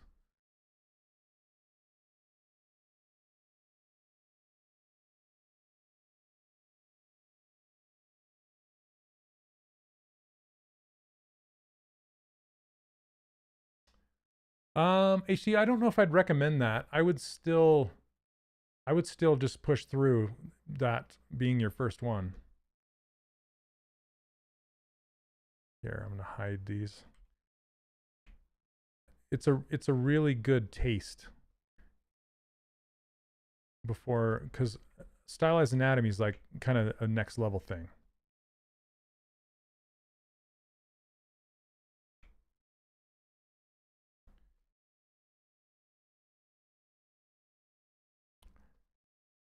Yeah, that's kind of an intermediate.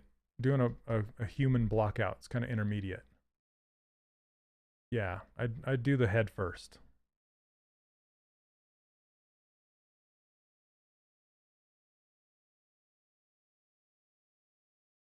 Yeah, I really need to do a better onboarding so I can kind of clarify what you should watch first and second and third and so forth. And I'm also working on a challenge, like a beginner challenge that's like a Saturday morning cartoon block out, like we did with the student challenge a while back. That worked out really, really well, and I want to make it a thing that every new student goes through. So that's coming.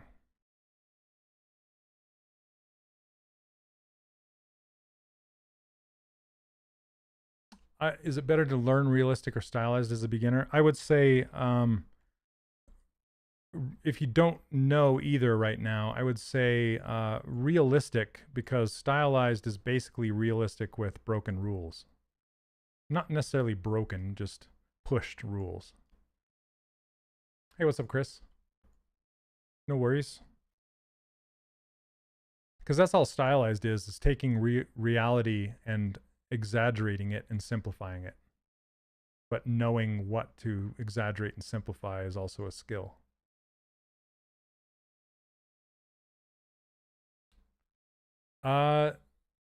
Sonic, I use a tablet. I'm on a Cintiq right now.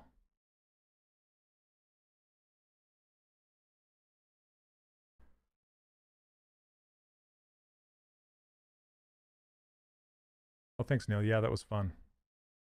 I think it was really effective.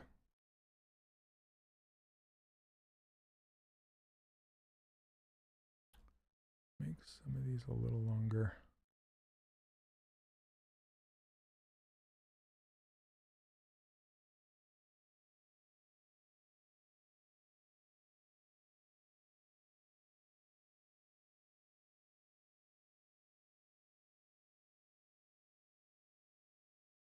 I'm just gonna tune a couple of these by hand. They're just a little unruly.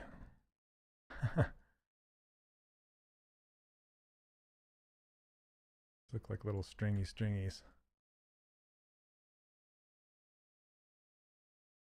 I believe, are you in the course, Talden?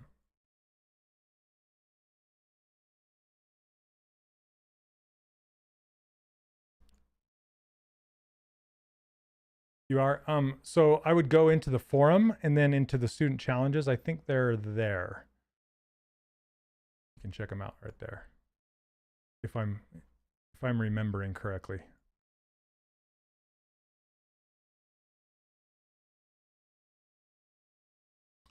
Okay, let's see. I want to mix these holly berries or holly leaves in this holly berry.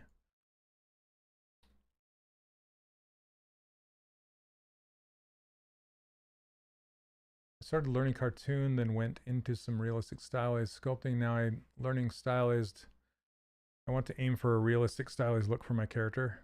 Yeah, yeah. There's so that well, I'll have to get into it on like a Q&A. Right.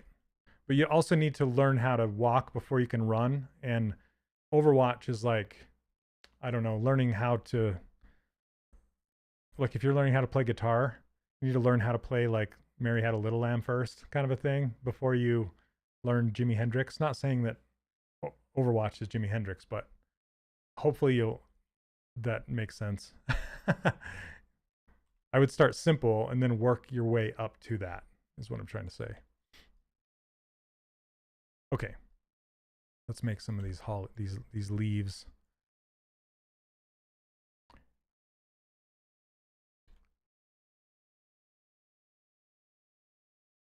Oh, no worries, Sonic.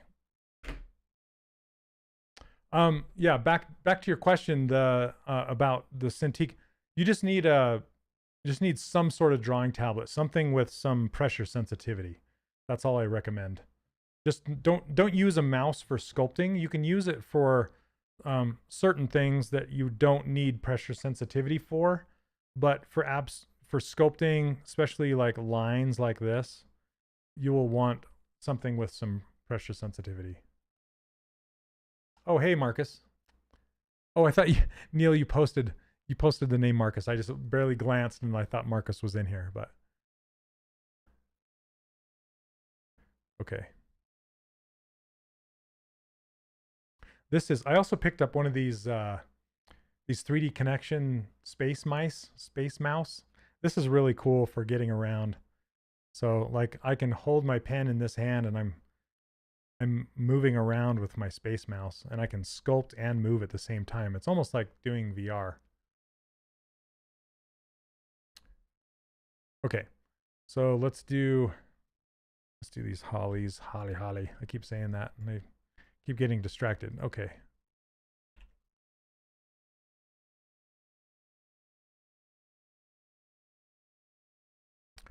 Let's split this off.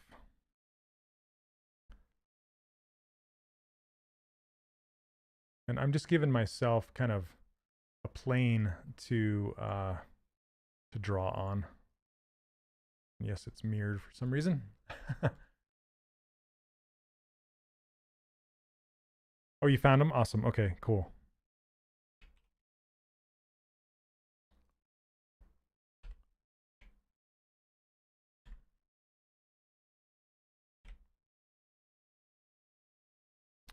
Okay. So I'm just going to make a leaf on here.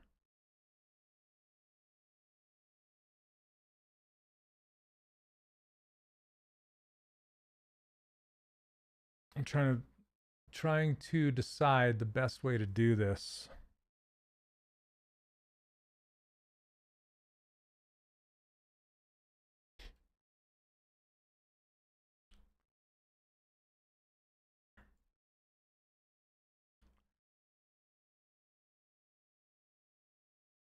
Turn symmetry off. I think I might just do like a Sculptress Pro version because they're so complex.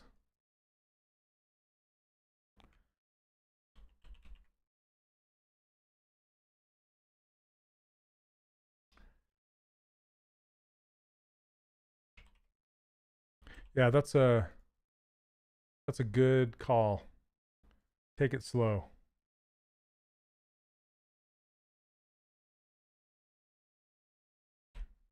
Actually going to turn this so it's parallel with the world. You get a little bit better results when it is.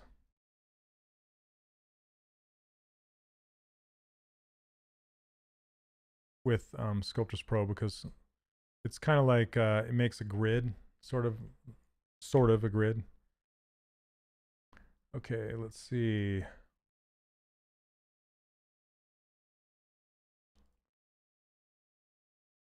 Turn off adaptive size. There we go.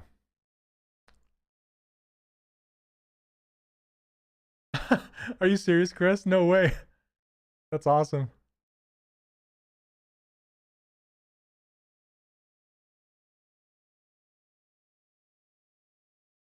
What is better for fixing manifold issues for 3D printing, Blender or ZBrush? I have yet to try ZBrush.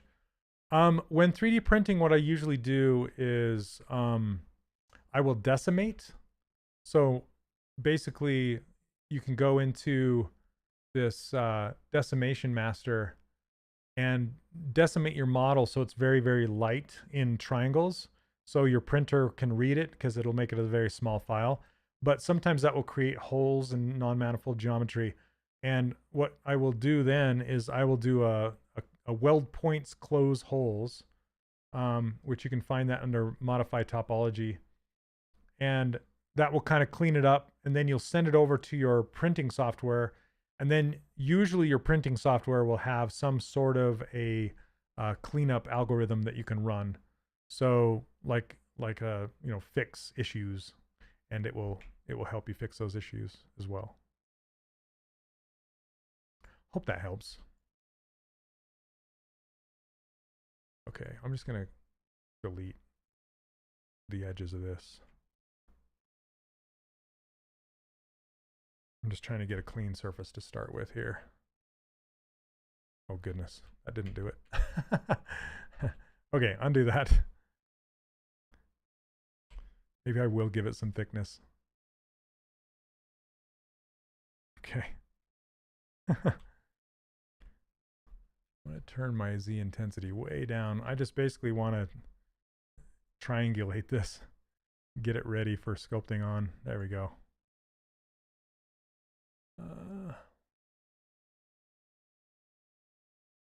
Okay.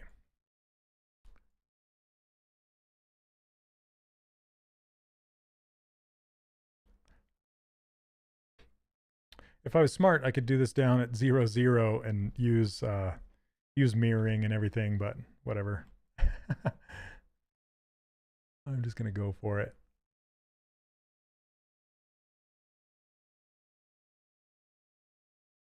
Let's see, I'm going to actually go like make a leaf shape like this.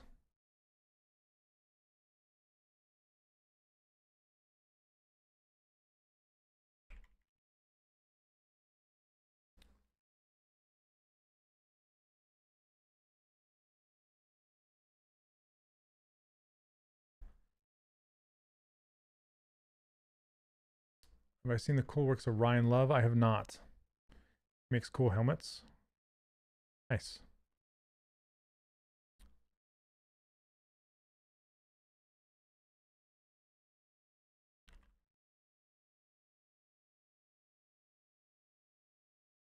I don't know how good this is going to work, but I'm going to try it.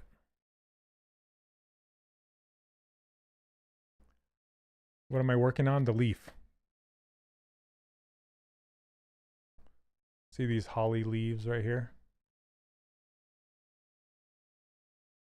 I just don't know how good it's going to work.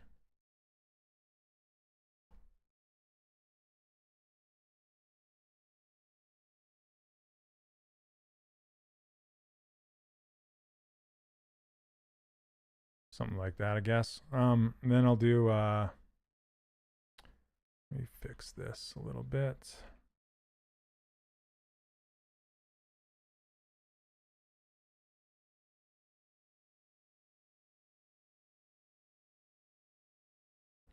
You're like, what the crap is that you're doing right now? Okay, now I can do a, let's see, yeah. Edge loop mask border, which will put an edge loop all the way around the masked area. And then, let's see, I polish by features. That'll clean up the edges a little bit. Ignore this. And then I can just isolate this. Could one theoretically make this shape in Shadowbox? I guess you could. I'm just not a huge fan of Shadowbox.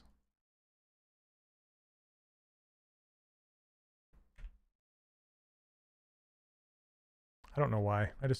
I know a lot of people use it and like it. I don't know why. I'm just not a... Okay, let's see.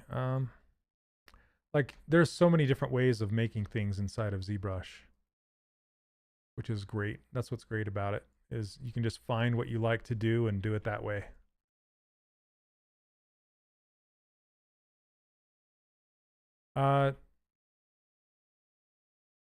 It's just well, I'm not going to demo it right now. You can find it on YouTube pretty easily, I think. Somebody demoing it.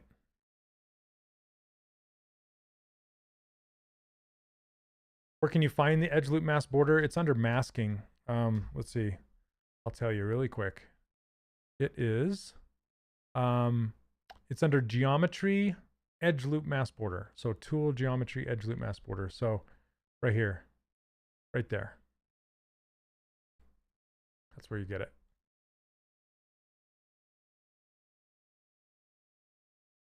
Okay, I'm just smoothing this down a little bit.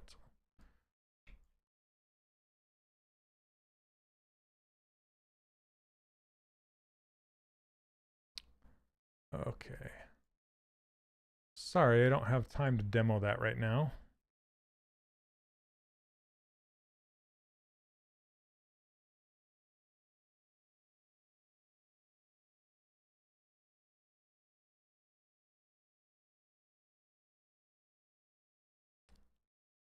I think I might bend this first. Yeah, let's give it a better color, so it's not this weird brown color. There we go. Now it's more leafy.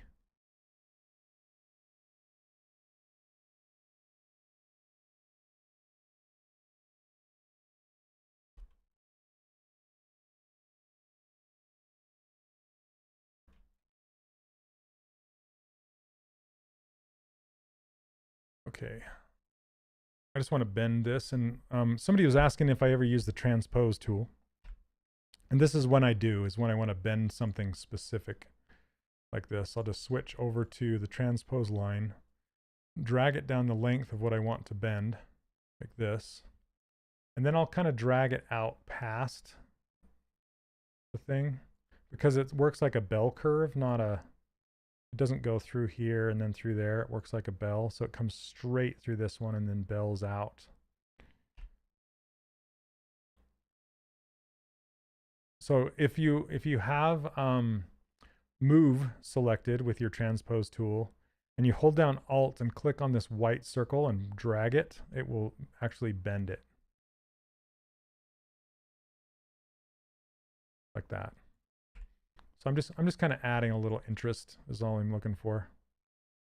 So it's not just a super flat. I mean, it does kind of look super flat up here, but I want to add a little bit of 3D to it, right? 3D.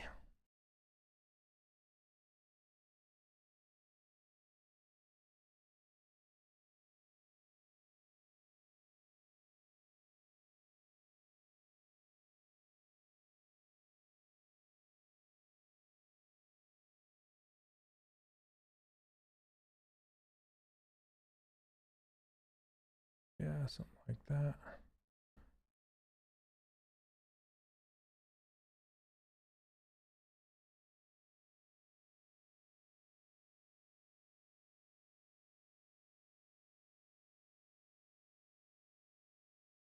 Okay, that's good enough, I think.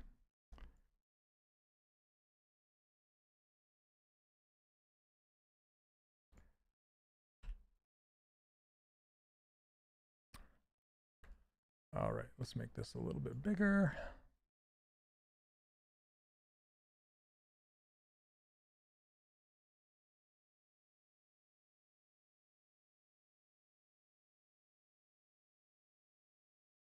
Creature brush. Who could that be? Thank you for so much. That makes me laugh. Thanks.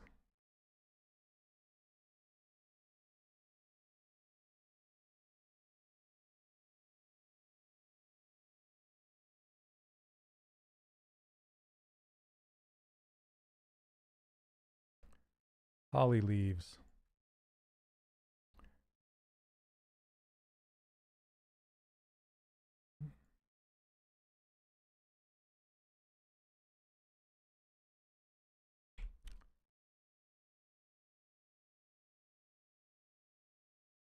All right. Let's see.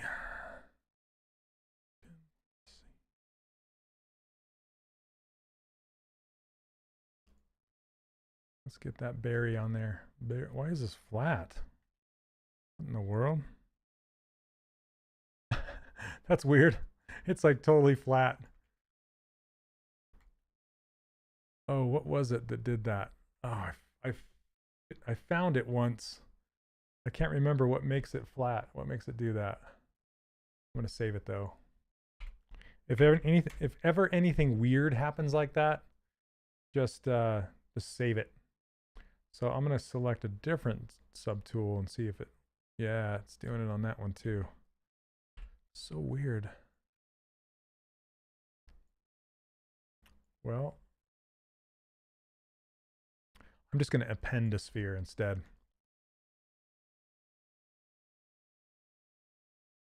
Dynamic thickness already turned on? Oh. That shouldn't do. That shouldn't. Yeah, it doesn't really.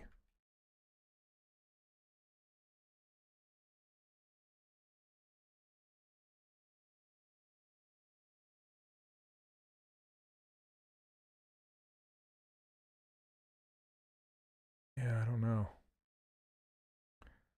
Here, I'm gonna do. Yeah, Chris, I just don't want to restart. That's my first thought is like it's time to restart ZBrush, but I don't want to do that during a live stream, so I'm just gonna append a sphere in here. I wonder if it'll do it on like this one. Yep. See, it's doing on a completely different tool.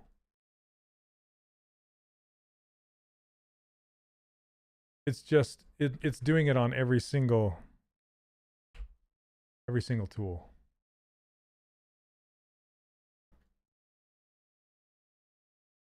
Ah, it's not doing it on these. So you said it's on modifiers under the brush? Here, let me change back to this one. So what is it? Oh, come on. So what's the option called? Oh yeah, reset the brush. I'm trying to remember how to reset the brush.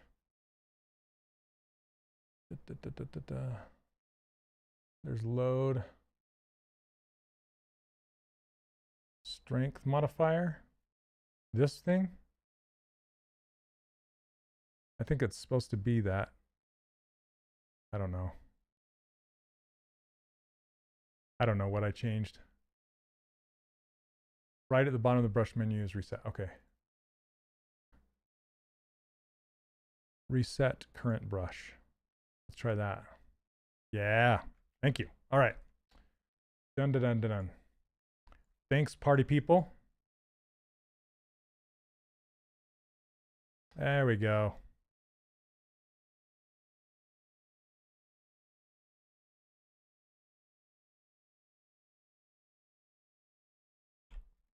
Okay. Yep. That works. That was weird. I don't know what I did.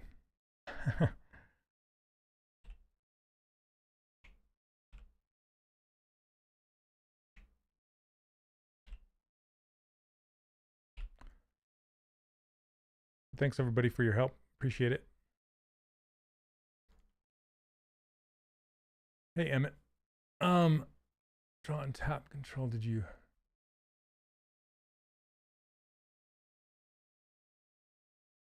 No, like there was some modifier that was messed up. I don't know how I did it. Okay. So, let's see. Yeah, I think we're going to end it there. Sorry I didn't get to the beard. Creature brush, I use fiber mesh. Oh, speaking of hair, where did it go? There we go. Fiber mesh. And if you want to watch it back, you can watch this video back on Pixologic's YouTube channel. You can go watch it there. You can see exactly how I did it if you want to see. So anyway, I think we're going to leave it right there. So do this.